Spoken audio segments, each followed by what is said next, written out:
Assalamualaikum warahmatullahi wabarakatuh. Alhamdulillah, wassalatu wassalamu ala rasulillah wa ala alihi wa sahbihi wa mawala. La haula wa la quwata illa billah. Para pemirsa, Bapak Ibu rahimakumullah, alhamdulillah wa syukrulillah. Puji dan syukur mari senantiasa kita memanjatkan kepada Allah Subhanahu wa taala. Alhamdulillah atas limpahan taufik, hidayah dan maunahnya kita semuanya masih diberi kesehatan jasmani, rohani, masih istiqomah dalam keimanan dan keislaman.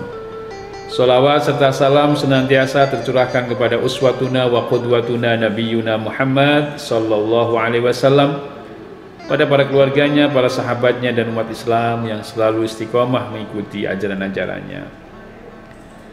Kaum muslimin muslimat rahimakumullah, salah satu pilar penting yang menjadi ruknun min arkanil Islam, satu rukun dari rukun-rukun dalam Islam adalah ajaran tentang perintah berzakat. Jadi zakat itu ibadah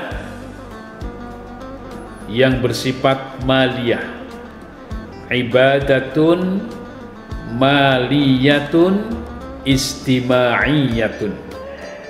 Zakat adalah ibadah yang berdimensi harta, istima'iyatun yang memiliki fungsi-fungsi sosial. Karena itu syarat berzakat tentu harus mereka yang memiliki harta berlebih, dan karena itu secara hukum syara, ya, hukum syar'i, dia berkewajiban untuk mengeluarkan zakat. Dia menjadi muzaki. Tentu kalau ada muzaki maka ada mustahik, ya. Mereka yang punya hak atau berhak atas zakat dari muzaki.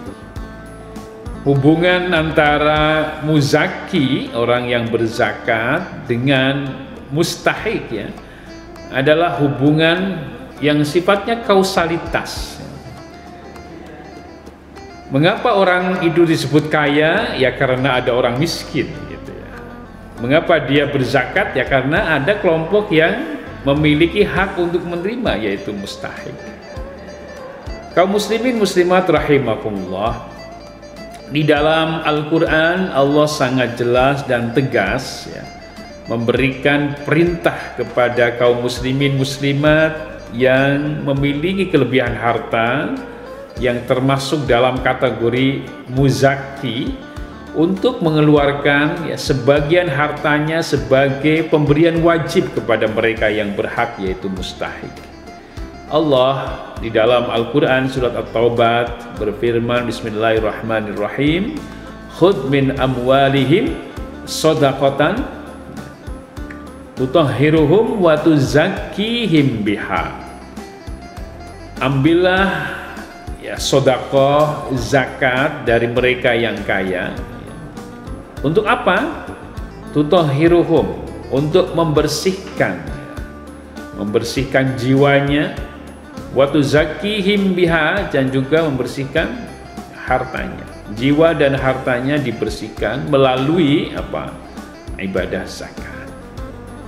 Karena itulah berzakat pada hakikatnya adalah berbagi atas kelebihan harta yang wajib untuk dikeluarkan, yang sifatnya wajib. Maka memang ada yang disebut dengan sedekah wajib, itulah yang disebut dengan zakat, tapi juga ada sedekah sunnah, ya, disebut dengan infak. Gerakan berzakat, gerakan berinfak adalah bagian yang tak terpisahkan, ya, dari ajaran Islam tentang pentingnya dan keharusan harta itu memiliki fungsi sosial. Sehingga kemudian hubungan antara mereka yang kaya dan mereka yang miskin itu harmoni. Hubungannya sangat harmoni, orang yang kaya punya kepedulian terhadap mereka yang miskin dengan adanya semangat berbagi. Lalu mereka yang miskin juga mau mendoakan mereka yang kaya. Jadi ada hubungan timbal balik. Orang kaya dengan kekayaannya berbagi melalui zakat dan infak. Orang miskin ya dengan doanya untuk mensupport mereka yang kaya.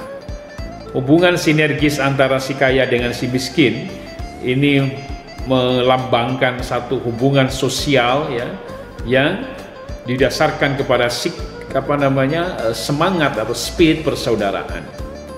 Kaum muslimin muslimat ya, rahimakumullah.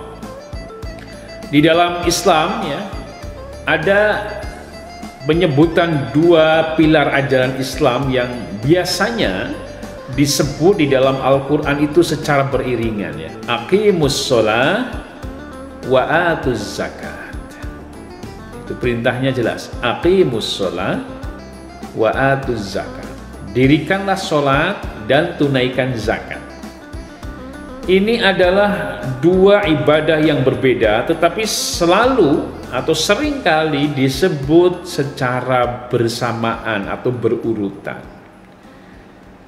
Yang tentu penyebutan secara berurutan dua paket ibadah yang berbeda ini juga memberikan makna ya, memberikan pesan bahwa dalam Islam itu ajaran terbagi menjadi dua, apa yang disebut dengan hablum minallah dan hablum minannas. Salat itu adalah ibadah mahdhah, murni hubungan seorang hamba al-abdu dengan al-khaliq. Ini adalah hubungan yang sangat sifatnya pribadi dan hubungannya murni antara Allah dengan hambanya. Itu salat. Karena itu relasinya menjadi sangat individual. Individual antara seorang hamba dengan Al-Khaliq, dengan Allah Subhanahu wa Ta'ala. Nah, inilah dimensi hablum minallah. Nah, berbeda dengan zakat ya. Ibadah zakat tadi ibadatun maliyatun istima'iyatun, ibadah yang berdimensi harta dan memiliki fungsi sosial. Inilah bagian dari pilar kedua dari ajaran Islam, yaitu hablum minannas. Hablum minannas, semangat berbagi, semangat untuk menyapa mereka yang tidak mampu, menjadi bagian yang tak terpisahkan dari ajaran Islam. Bahkan ya, dalam Al-Quran Allah itu memberikan satu penegasan, jangan sampai harta itu hanya berputar di kalangan orang-orang kaya saja. Allah memberikan pesan yang sangat jelas, kai la yakuna dulatan bainal aghniyai minkum. Jangan sampai harta itu hanya berputar, hanya dinikmati, hanya dikelola oleh orang-orang kaya saja. Apa artinya? Islam memberikan satu semangat ya, untuk berbagi dengan sesama. Islam mengajarkan kepedulian, menyapa mereka yang tidak mampu melalui apa? Melalui syariat hukum yang namanya ya zakat dan infak. Karena itulah Bapak Ibu ya muslimin muslimat ya, nahdiyin nahdiyat rahimakumullah,